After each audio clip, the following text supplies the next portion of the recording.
Welcome, everybody, to the latest episode, a playoff episode of the Ultimate Cleveland Guardians Show. It's the first ever playoff episode, Zach. Do you have something planned special for the playoffs? Just survival, man. It's a battle to the end on the Ultimate Cleveland Guardians Show.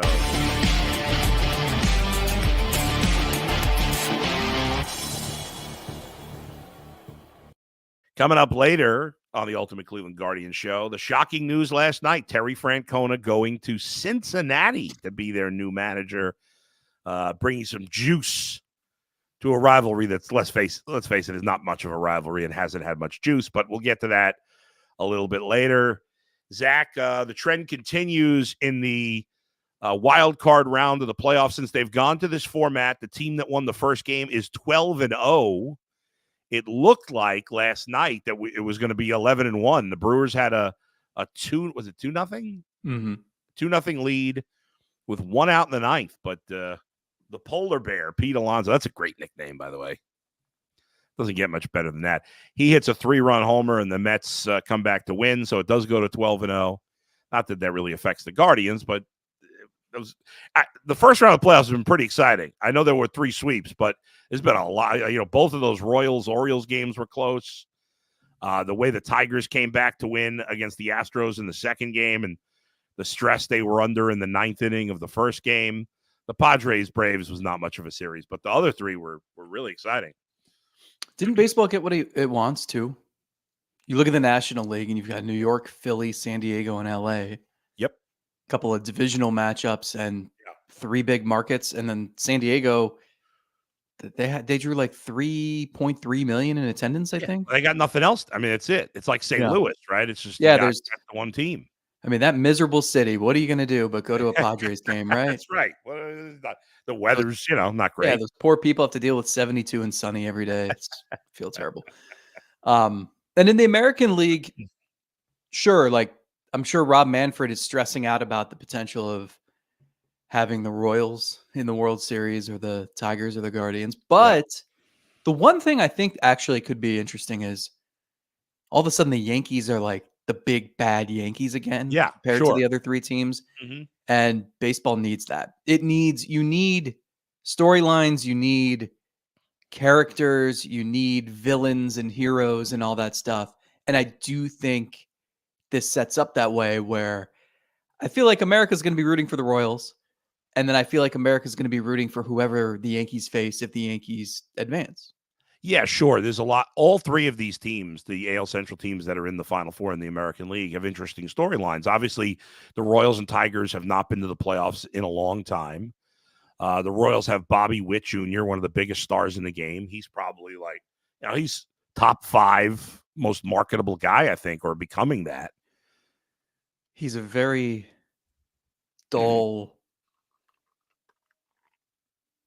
interview / I don't know. Their big phrase for the last 2 years has been the boys are playing some ball. So if that's as creative or as compelling as he can get, I don't. But the skills are marketable for sure. Yeah, that's what I mean, so that's interesting. Obviously, the fact that the Tigers have just been the sizzling hot team for the last 2 months is a good storyline there. And certainly with the Guardians, it's the fact that they have the longest drought in all of baseball. Yeah. Without a championship. So these are all good storylines. Detroit, you don't think of Detroit as a big market, but it is. I mean, Detroit is a big city. Comparatively, it's a TV market, but we don't care what Major League Baseball wants. I don't give a rat's ass what Rob Manfred wants. But yes, there are a lot of good storylines in this postseason. And now to get specifically to the Guardians and Tigers, we were talking for the last week or so, do you want to play the Tigers? They're red hot. If they got here, they'd be even hotter. And that's where they are. And then you have to face Tarek Skubal, who's the best pitcher in baseball, 2 games. And, 2 games if it gets to 5. So Tarek Skubal will pitch game 2. And then I assume will pitch again in game 5. The other 3 games for the Tigers will basically be bullpen games. I mean, that's what they did in game 2. There'll be a bulk guy maybe, But, they used some of their bulk guys in game 2, and none of them pitched more than an inning and 2/3. That's how they do this, right? Yeah. They just piece it together with 3, 4, 5 pitchers, and those guys have all been scorching hot for a couple months now. So it's weird because these two teams played 10 times in a 3-week stretch in July. Yeah. They were sick of each other. They haven't played since. That's right. I remember sitting in the Comerica Park press box as the trade deadline passed on July 30th, and that's the last time these two teams squared off. And the Tigers hadn't hit their stride yet. That's right. Talking to some Tigers writers, they were waiting till the very last minute for them to trade Jack Flaherty. And I remember having conversations with some of them saying, shouldn't they trade Scooble too? Like, are you really going to, he's going to be a free agent in 2 years. The Tigers really going to contend in the next 2 years? And the pitching market being what it was, where there was not a lot out there. I mean, they could have, if they dangled Scooble, like they could have gotten a king's ransom, and they held on to him. And they're smarter than all of us writers are, because look what's happened. So it's weird because the Guardians haven't really faced this iteration of the Tigers, this desperate bunch that doesn't care who's pitching the next day, that doesn't care who they're facing, where they're playing. And I'm not saying that puts them at a disadvantage. The disadvantage is it's a playoff series and it's a competitive team you're playing against. Like it's already difficult. But it's a little weird. Like, they're going to have to probably do more studying. Yeah. Than you would think that they would have to. Yeah. I bet you the Tigers, as good as it's been for them, wish they had Flaherty and Andrew Chafin and even Marcana on the bench. But it's funny. You're 100% right. I said when I was typing up the introduction for this show, I was like, well, they're playing a familiar foe, but they're not as familiar as you would think, because as you said, they haven't played since July, and this was a completely different team then. Now they have some playoff experience. Obviously, this team didn't have any. Now they have some. They beat while you and I were talking throughout the year, this is not the same Astros. It's still an Astros team and a lot of players that have had playoff success, and they showed a lot of resiliency. Like a lot, young team in that situation that they faced against the Astros, where the crowd's going nuts in the first game. It's the 9th inning. Your closer, Foley, is a little shaky there, and then you fall behind in the second game late. A lot of young teams would have collapsed in that situation, and that didn't happen here. And so you give them a lot of credit. They're a good baseball team right now. On paper, the Guardians are better. I mean, it's that simple. Now, you don't win games on paper.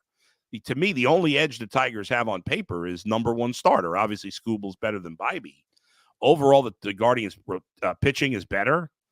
I think their lineup is better, especially at the top. And the bullpen, the bullpen's better. Defense, base running. The Tigers do all these things pretty well, but not on paper. The Guardians are better, but as we know, paper doesn't matter because the Tigers are red hot. I've thought about this more and more this week. Yeah. It's really hard to predict and even talk about playoff baseball because, oh gosh, yes. How do you win a series? Like, we see every year there are people who write, all right, who is the advantage at second base? Who is the advantage at shortstop? Who is like, that doesn't matter. Doesn't matter. It doesn't matter. It really doesn't. Yeah, it's silly. They're not squaring off in the ring. No, So, but we do that because how do you figure out who's going to win? Right. You can look at this, and I think the one thing everybody just defaults to is the pitching matchups.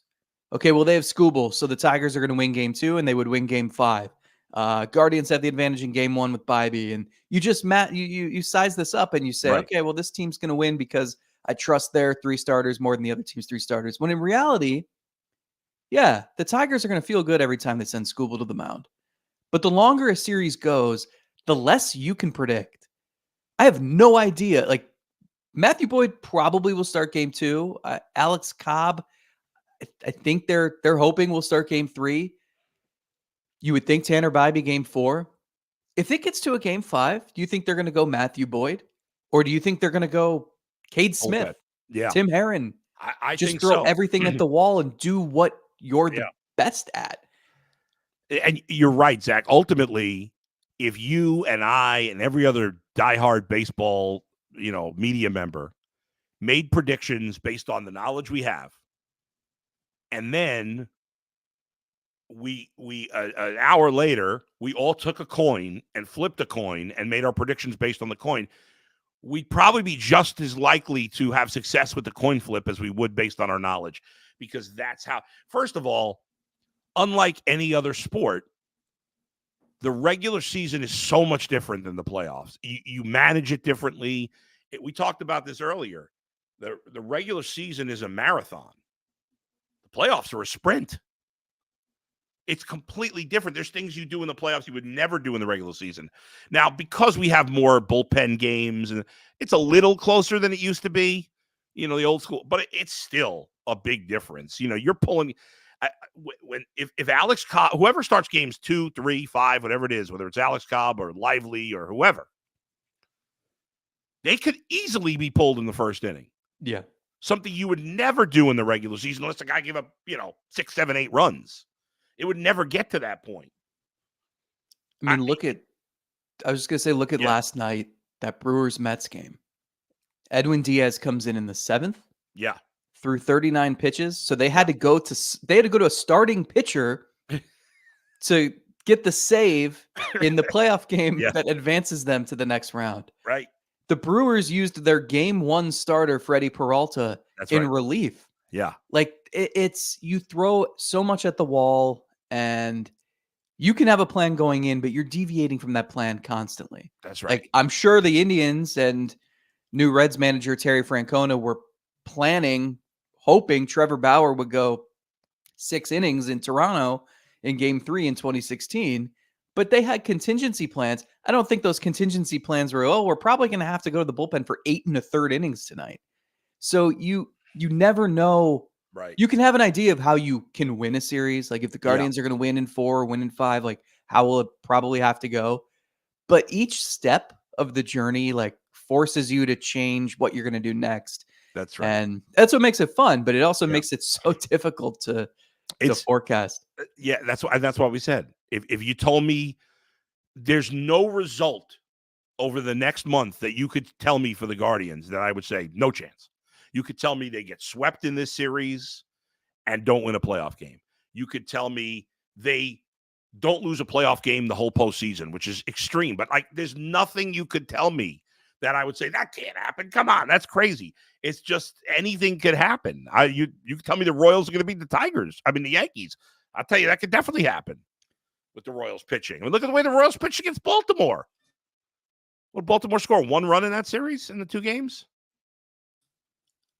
Was it 1-0 and 2-1? It was 1-0 and yeah. Low scoring games. And that's the other thing too, is I think you're going to see a lot of that in this series. A lot of 3-2. Yeah. 3-1. Which I think gives Cleveland an advantage here, because I don't believe in Detroit's lineup. I actually think the Guardians have an advantage offensively. Yeah, which we never would expect to say that in the playoffs, but I agree 100%. And you need your stars to play like stars. They need Kwan to be Kwan. They need Ramirez to be Ramirez. Naylor's got to hit for power. But like that, they even have, Lane Thomas and Kyle Manzardo are better than most of Detroit's hitters. Yes. The Tigers need to win these games 2-1. The Guardians, I think their offensive ceiling is a little bit higher. That's for this series. I wouldn't be saying this if they're playing New York or any National League team. The thing is, though, in the American League, of the 4 teams that are left, none of these 4 teams have great lineups. The Yankees probably have the best, but it's not that good. Yeah. I mean, it got better. It did get better, but it's not it's not when you think Yankees lineup, it's not that level. Now, certainly Soto and Judge are that level, but there's the rest of their lineup is manageable, definitely manageable. But the Royals lineup, kind of like the Guardians, very good at the top, and a lot of question marks the rest of the way. Mm-hmm. But specifically against the Tigers, I think it's going to be interesting to see when do the Guardians have to have their They don't have to have their roster set till, is it today or tomorrow? 10 a.m. Saturday. 10 a.m. Saturday. So I think it's interesting. The Tigers, both pitching wise and hitting wise, have a lot. Well, let's start with the Tigers hitting first of all. They got a lot of left-handed hitters. So Eric Sabrowski he's going to be on this team, right? Because they need a second lefty. Yeah. So I was thinking about the roster yesterday, and I was thinking about, I was wondering if they would so during the regular season when you have 26, obviously it's been at 28, but you're at 26. Most teams in the regular season are 13 pitchers, 13 hitters. I assume the Guardians will go 14 hitters and 12 pitchers. And then I was trying to talk myself into, is it possible they go in this round 11 pitchers and 15 hitters? But I said, no, probably in the end it's 12. I'm going to say 12 and 14. I think you have to guard against Cobb not giving you enough length, and then you've got back-to-back games 3 and 4. I think they'll go at least 12 pitchers. Yeah. So you think they might do 13? Who is the extra position player that you're dying to keep?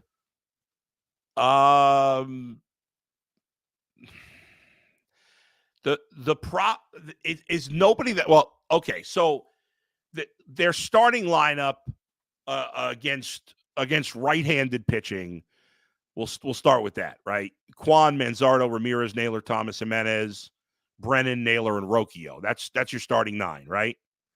You're going to have Hedges on the roster. You're going to have Fry because he's going to play against the lefties. You're going to have Noel. He's going to play against the lefties. So that gives you 12. Yes, you need one backup infielder. Yep. It's got to be someone who can play shortstop too. Right. So I think that's Schneemann or Freeman. And then what about Angel Martinez? That's the guy on the bubble, I think. Is it better to carry him or carry another pitcher? Well, let's think about the pitchers for a second. So here's who's definitely going to be on the roster, right? Bibee, Boyd I'm assuming Gavin Williams is definitely on the roster.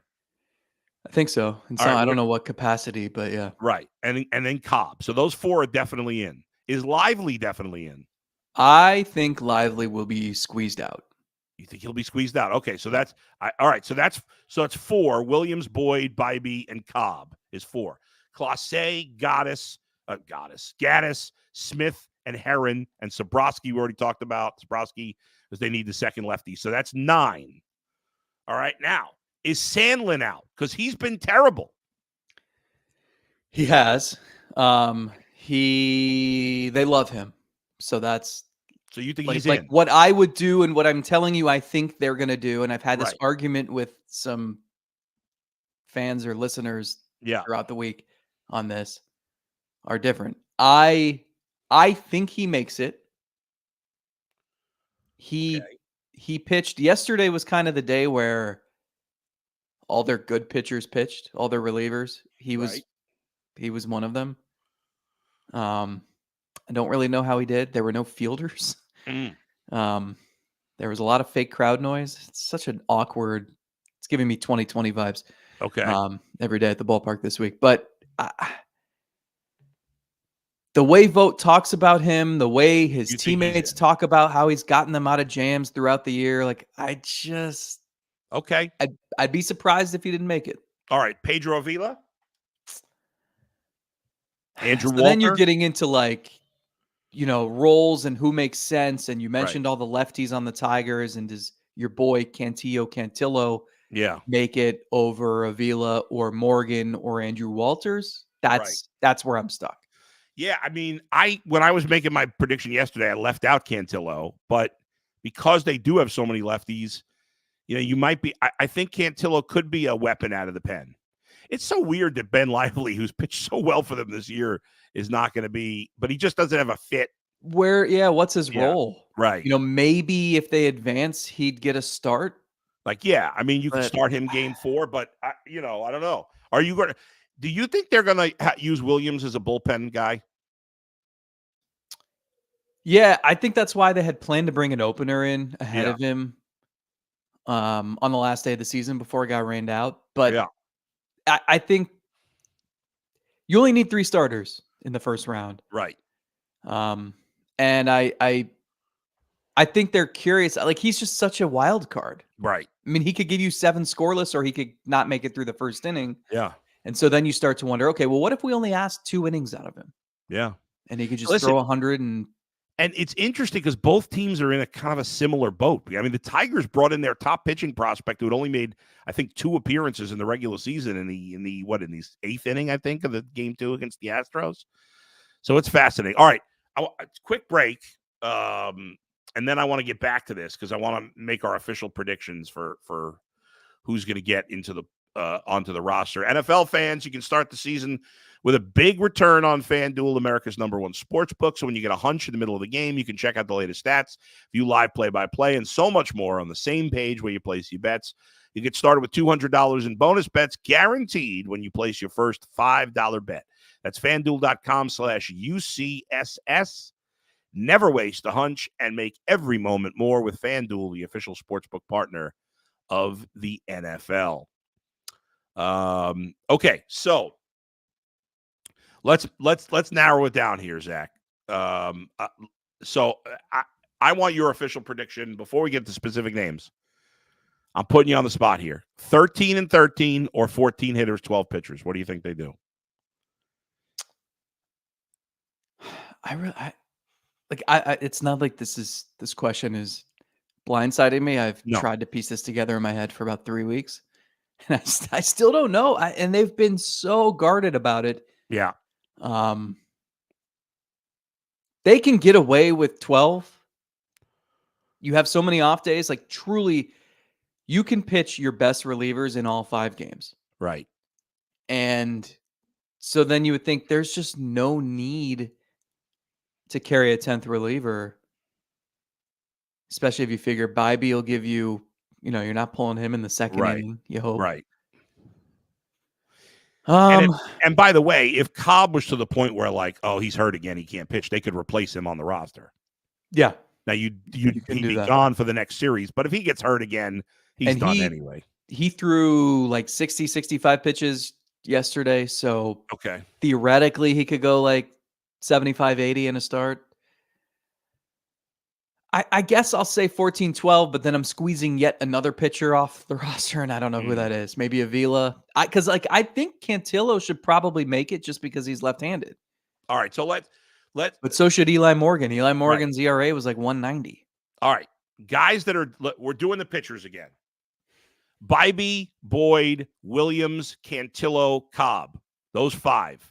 Clase, Gaddis, Smith, Heron, Sandlin. That's 10. Sobrowski, 11. If this doesn't work, I think you need Walters, and I think you need Morgan. Oh, so you think Avila's out and Lively's out? I don't know.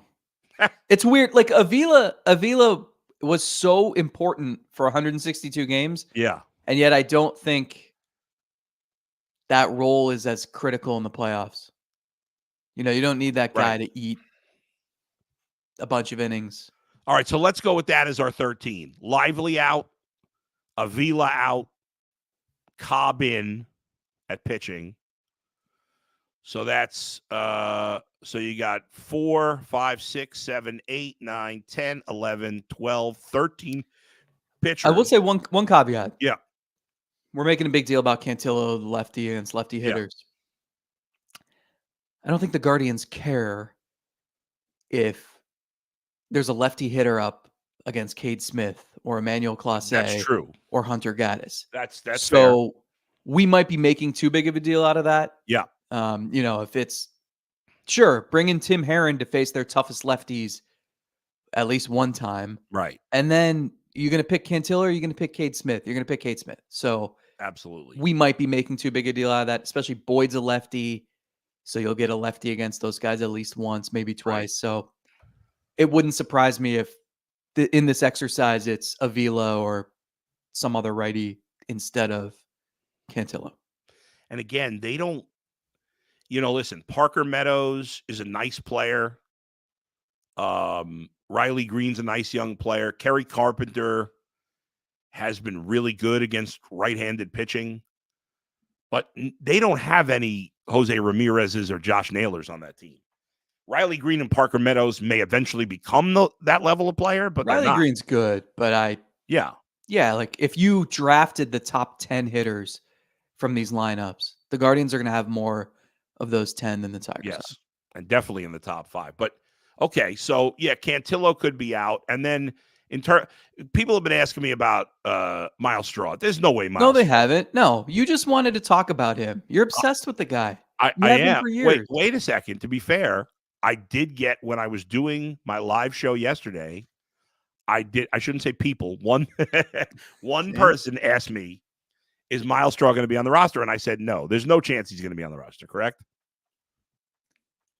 He's among a group of like 12 AAA players who's in Cleveland for the week, participating in these simulated games. But you just can't waste 2 roster spots on non-hitters. I'm with you. Can't do that. And if you're carrying him, then you better carry one less pitcher so that right. You can't be 13 with Straw. If you're going to keep Straw for some reason, it's got to be 14 hitters. I understand the benefit to having that defensive specialist base running ace, but you're going to be entering him.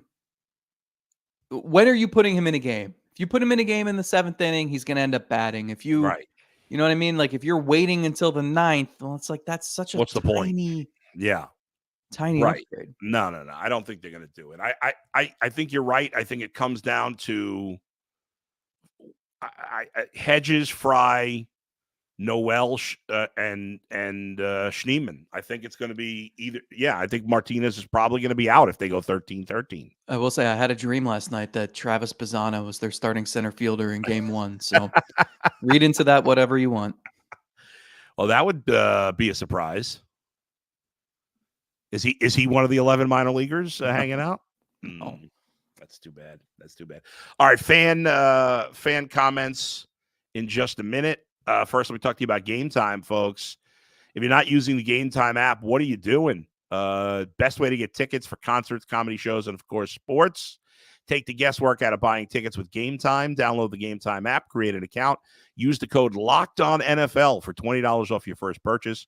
Terms apply. Again, create an account and redeem the code LOCKEDONNFL, LOCKEDONNFL for $20 off. Download Game Time today. What time is it?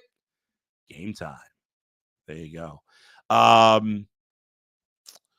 was I going to say? Oh, before we get to the fan comments, let's talk about Terry Francona here for a minute, of course. And last night, the shocking news first broken by Mark Feinsand. I know you confirmed it later in the evening.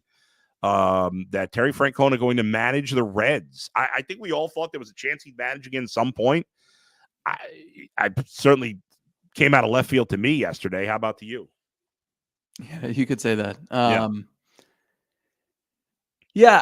He wanted to get away to see how badly he missed it. Mm-hmm.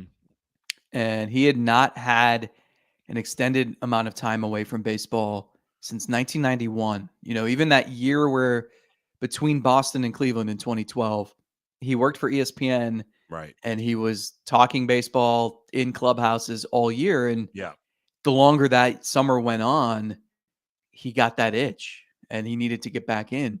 In 1991, I think he was with the Cardinals in spring training and didn't make the team, and then wasn't sure what to do. Kind of saw that the writing on the wall, his career was over, went home. And as he described it, he was watching Gilligan's Island reruns and taking a real estate course. And it just didn't fit him whatsoever. Yeah. Baseball's in his DNA. Yep. There are pictures in Progressive Field of him as a toddler in the dugout with his dad at the old stadium. When his dad was a player and he's 2-3 years old, and it's been a fabric of who he is since he could talk, and it's hard to get away from that. And sometimes you need to step back to remember what you love about the job. I think that became really difficult last year for him. All the health issues, the challenges last season, the turmoil with the team and things not going the way that anyone wanted. he just needed like a clean slate. Yeah. So he stepped away. He had a couple surgeries when the season ended. He's lost 25 pounds in the last year. Played a lot of golf. Went to a lot of University of Arizona basketball games, and just kind of kept his distance. You know, you could reach out to him and he'd reply and he'd have conversations with you. But if you wanted to ask, like, hey, can I write a story about what you think of Stephen Vogt and the team and everything? He'd say, no, like, I don't Yeah. want to cast this shadow on what they're doing. Like, let me just be in the background. Yeah. And he was. But I think what happened is he remembered like why he's so addicted to this game. Yeah. So Cincinnati's a little surprising to me. Yeah. Hopefully I this was- doesn't become a Tony La Russa White Sox Yeah. situation. I don't think Yeah, it will. I mean, but- La Russa was what, like pushing 80? I Yeah, and think? he'd been out of the game much longer too. You know, it's kind of similar to Cleveland, honestly. Like it's smaller market and a lot of history. Mm-hmm. And I think a fan base that'll be excited to embrace him. And, Sure. you know, you don't hire him at this point and not try to win. So that's a good thing for the Reds. Right. But I don't know. I mean, Yeah. like it's hard because toward the end, like we saw Tito just a battered man and you know, it just got kind of ugly there for a little bit. So I wonder like what this looks like moving forward. Yeah. I know some fans were like, obviously fans were surprised and some were mad. I don't know why anybody would be mad. Stephen Vogt's done a great job. Terry Francona is a great manager. He's a Hall of Famer, but it was time to make a change for the Guardians too. Have you thought about Tito at all this year? Not at all. Not a moment. It's like you date a girl in high school, maybe college, and you just get to a point where you're ready for your career and your life, and you guys amicably split, Yeah. and you move on, and in your new, you know, maybe you move to a big city and you get a job and you meet a girl who you absolutely adore and things are great and you're not even thinking about your ex. That's right. And then you see on social media it pops up that she's with some guy that you're not friends with, and you're like, oh, good for her. Like, that's fine. I haven't thought about her in a year or two. Yeah. Like it's Yeah. whatever. Like I'm happy with where I am. Yeah, exactly. It's good for him and good for the Guardians. It was the time to make the change. Vogt's done a great job, and I'm sure Francona will do a great job in Cincinnati. Let's get to the fan comments. Let's see. Evan 419. If Tito touches Carl Willis, we riot. So the Reds pitching coach, Derek Johnson, I believe is signed beyond, like he's under contract for next year at least. Right. And he's pretty well regarded. I also think Tito's not going to want to like he's got his guys. I don't think he's going to want to poach from Cleveland. Right. And maybe you'll bring Carl Mickey Willis Callaway also, back. Not touching that. Carl Willis is also like he feels indebted to the organization, not to Tito necessarily. He like talking to him after they clinched. He was saying like, I want to win this for this franchise. I want to win this for the people up top, for Antonetti and Chernoff who have stuck by me for 20 some years. Yeah, I don't think he's happy with where he is. And I also don't think Carl Willis is going to be a pitching coach forever too. Like he kind of pondered stepping away after last season. So yeah, I think fans have a little coaching PTSD with the Bill Callahan situation with the Browns, but that was his son. This is a different story. I wouldn't be worried about that at all. But we'll see. Let's see. Good morning, Zach and Bull, says Jarrett. Good morning, Jarrett. Sparse, Bull, will you be going to any games? I will not be going to games because after every game, I'll be doing as soon as the game is over. Here's the deal. As soon as the games are over, every game, starting with tomorrow's game, as soon as it's over, I will come on by myself and do a podcast, my Bet Rivers podcast, The Bullpen. Zach, meanwhile, will be working on his column for The Athletic. He will be in the locker room talking to the players, the press conferences, and the coaches. And then he and I will do an episode of the Ultimate Cleveland Guardians show. maybe 2 hours, maybe 2.5 hours, maybe 3 hours after the game, especially the first two games. As we go deeper into the playoffs, or at least hopefully we go deeper into the playoffs, once the Guardians are playing night games, we'll do our show, the Ultimate Guardian Show, in the following morning. But I will have a bullpen podcast live, and we will do a Ultimate Cleveland Guardian Show live after every game, but by the very latest the following morning. So that's why I will not be going to games. And I for the playoffs, I don't. If I'm in the press box, I'm going to be chatting, and I don't want to do that. I want to just be focused on the game. So I will not be there. Let's see. I don't know what's going on here. Let's see. Evan 419. Doesn't Freeman have good numbers against Detroit? I don't know off the top of my head. It's also different to Detroit pitchers too. Yeah. Like they haven't seen a lot of these guys only have 30, 40, 50 innings to their name, and it's from late in the season. Yeah, right. And I think Skubal pitched against the Guardians once this year. Once, yeah. And he didn't pitch. It wasn't one of his better starts. He gave up a lot of base runners. Okay. Too much torque. I would love to see us win the series. Feel like all the usual baseball media sources aren't taking us seriously, and I would love to see them have to start talking about the Guardians. I don't know. I saw Adnan Virk of MLB Network, big baseball guy, picked the Guardians to win the World Series. It's hard to predict the playoffs, and I think especially like national media just resort to the very surface level, whatever. Cleveland and Detroit, small market, scrappy teams.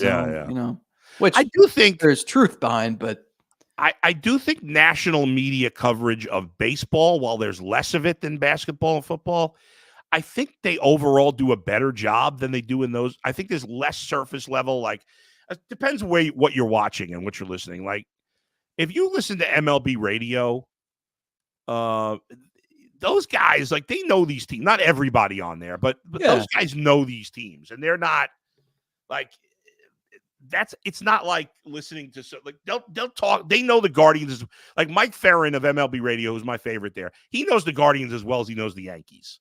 Like, but I just saw so many people pick the Astros to like win the World Series because they're the Astros. That's true. Well, they're not really the Astros. That's right. That's fair. Brett says, I'm not sure who is crazier. Bull saying on UCSS that Eli isn't going to make the roster, or Zach writing that Sandlin is making it. I don't think either of those things is crazy. I don't think Eli Morgan's a lock to make the roster. Again, I would not have Sandlin on there, but you had like he was warming up in a 2-2 game in the 8th inning a week and a half ago. Yeah, like it's not crazy because they like him more than we do. Am I crazy for saying Eli Morgan wasn't going to make the roster? I don't think Eli Manning's making the roster, but I think Eli was really good in the second half. He's going to make it. Okay. So I'm crazy apparently. But we knew that. That's true. Fair. I don't think he's 100%. I could be like, maybe Sandlin doesn't make it, but it would it would be surprising. And I think you have to, I will say this. If Terry Francona was still the manager, Nick Sandlin would absolutely be making it because he would trust the veteran more than that's true. The rookies. Rusty says you could do Boyd for 4 innings, then Joey for 3. And I don't think we'll see that. I don't think you're going to see a game where it's 7 innings from Boyd and Cantillo. Probably closer to 2 or 3. Yeah, right. Terry says, yes, the notoriously big spending Reds will be the franchise he rids himself of the penny pinching. Come on, man. Fair. No, it's not that. They had a good season in 22 or 2023, and then they faltered down the stretch and missed the playoffs. And instead of building off of that, they just kind of held status quo. So it's kind of like the Guardians. Right. Well, the Guardians didn't do anything last winter, but I think if you're the Reds, I'm not saying they're going to go spend a ton of money, but if Terry Francona is coming to you at this stage of his life, like he expects that you're going to make some trades, do something. The Reds are a team that I expected to be better this year than they were. They have like some core pieces that could lead them to being a playoff team. Yeah. They don't have to spend a ton of money. Like there's talent there. They've got some real. They had a ton of injuries this year, but they got some really nice young pitchers, and most of them just couldn't stay healthy this year. So, and in that division, you can win 90 games and maybe win it. Yeah, the Cubs are mediocre. The Cardinals are mediocre. The Brewers were good. Give them credit. They're just Council leaves. They still the same old Brewers. The roster doesn't look impressive, and they win a ton of games. Who has more? Selesh says, who has more pressure to win, Detroit or the Guardians? I don't think either team has much. I mean, the Tigers have no pressure, but what's weird is the Guardians were supposed to be the underdog, the team that everyone overlooked, and now the Tigers get here, and it's like, well, they're playing with house money. So yeah, I actually think the Guardians have a little more pressure. Yeah, I mean, because the Tigers have none, so the Guardians have a little more, but they don't have a ton of pressure. It's in fact, I bet a lot of people are going to pick the Tigers to win the series because of the way they've played. On The Athletic, it was about, I think it was like our staff did predictions. I think it was 58% picked the Guardians and 42 picked the Tigers. Young Ackman says, Bull and Zach, the Guards are playing in the ALDS tomorrow. Get loud, get excited. I'm effing pumped. Go Guards. Zach doesn't get loud. Do you ever get loud? You're so chill. I'm just tired. By about my third or fourth coffee today, I'll get loud. Oh my God. I haven't had 3 or 4 cups of coffee in my life. Let's see. Who would have thought, John Kerr, who would have thought that there would be 3 Central Division teams in the ALDS? Yeah. Imagine saying that in the beginning of the year. Oh, and by the way, the Twins are not one of them. Yeah, I feel bad that I just ragged on the White Sox constantly and didn't really empathize with the ridiculous schedule that they had to face all season. Exactly. If they were in another division, they probably would have won 50 games. All right, folks. Thank you all for joining us. We are, despite Zach's lack of enthusiasm, we are all super pumped. Hold on. We have one more thing to do here. Oh, what did we forget? You claimed you were going to make not just a prediction for this series, but I want you to forecast how far this team goes. I feel like you're ready to say something. I'm going to say something bold and definitive, and I'm going to say something. The Cleveland Guardians are winning it all, baby. They are going to win a championship. It's happening. The drought is going to end. I was going to save it, but I'm not. You're right. I need to just get out there and say it. I think they're going to win. I like the way this sets up. They're going to beat the Tigers in 4. Then they're going to beat the Yankees. F the Yankees. They are going to beat the Royals, unfortunately. I'd rather play the Royals. But they're going to take care of business. They're going to beat the Yankees in 6. And then in the World Series, they are going to play against the New York Mets. Whoa. New York Mets, Francisco Lindor against the Guardians. Mike Sarbaugh? It's all coming together. This is how it happens. The Mets are the only team in the National League that the Guardians would have home field advantage against. The Mets, the Guardians, New York versus little old Cleveland, and the Guardians beat the Mets. Game 7. No. Game 7. I'll be in a hospital room. Okay, we may need it. Game 7. And after all the heartbreak of World Series losses that the Guardians and their fans have suffered, it will all be turned around when the Guardians win on a walk-off homer against Edwin Diaz by Jose Ramirez in the bottom of the 9th as the Guardians take home a championship and all of Cleveland celebrates. That's how it happens. How many people... I can't even imagine. Like, how many people are... I guess that is comparable to how the Cavs pulled it off in the last minute. But, man, that sounds like a lot of heart attacks. Oof. A lot of cardiac arrest. But a lot of fun. Yeah. A lot of fun. Go Guardians. Again, tomorrow, right after the game, join me in the bullpen live. And then a couple hours later, we'll keep you up to date what time. Zach will join me right here on the Ultimate Cleveland Guardians show. We'll have the insight from the locker room and what's going on. Big game one, obviously, with Scooble looming in game two.